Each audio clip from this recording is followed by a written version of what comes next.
അഭിനന്ദ തട്ടിൽ പ്രത്യേകിച്ച് ജന്മനാട്ടിലേക്ക് അങ്ങ് എത്തിയിരിക്കുകയാണ്. മേജർ ആർച്ച് ബിഷപ്പായി തിരഞ്ഞെടുക്കപ്പെട്ട ശേഷം ഈ ഒരു സന്തോഷ നിമിഷങ്ങൾ എത്രത്തോളം ഒരു ആഹ്ലാദം അങ്ങയുടെ മനസ്സിലുണ്ട്?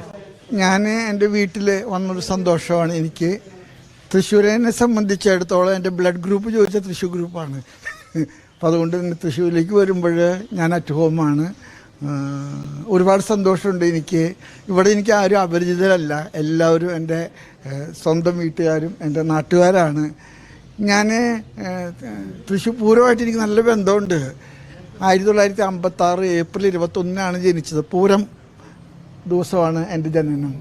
അപ്പോൾ അതുകൊണ്ട് തന്നെ അങ്ങനെ ഒരു മഹാഭാഗ്യമുള്ള ഒരാൾ ഞാൻ തന്നെയാണെന്ന് തോന്നുന്നു. തൃശ്ശൂർ പൂരത്തിൻ്റെ അന്ന് ജനിച്ച ഒരാളാണ് ഞാൻ. അപ്പോൾ അതുകൊണ്ട് തന്നെ പാറമേക്കാവായിട്ടും തിരുവമ്പാടിയായിട്ടും വടക്കനാഥ ക്ഷേത്രമൊക്കെ ആയിട്ട് എനിക്ക് വളരെ ആത്മാർത്ഥ ബന്ധമുണ്ട്. പിന്നെ ഞാനിവിടുത്തെ മുസ്ലിമുകളുമായിട്ട് എനിക്ക് നല്ല ബന്ധങ്ങളുണ്ട്.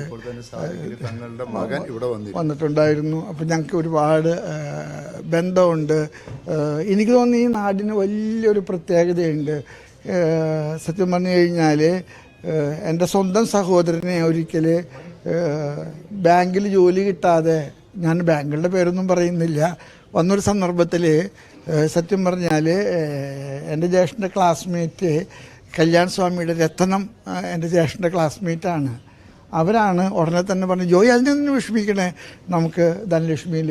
എൻ്റെ ജ്യേഷ്ഠൻ അവിടുത്തെ റീജിയണൽ മാനേജറായിട്ടാണ് റിട്ടയർ ചെയ്തത്. അപ്പോൾ അതുകൊണ്ട് ഈ നാടിൻ്റെ ഒരു പ്രത്യേകത, മതങ്ങളില്ലാത്ത, മതങ്ങൾക്ക് അതീതമായിട്ട് മനുഷ്യൻ്റെ സാഹോദര്യത്തിൽ അടിയുറച്ചൊരു നാടാണ് തൃശ്ശൂർ.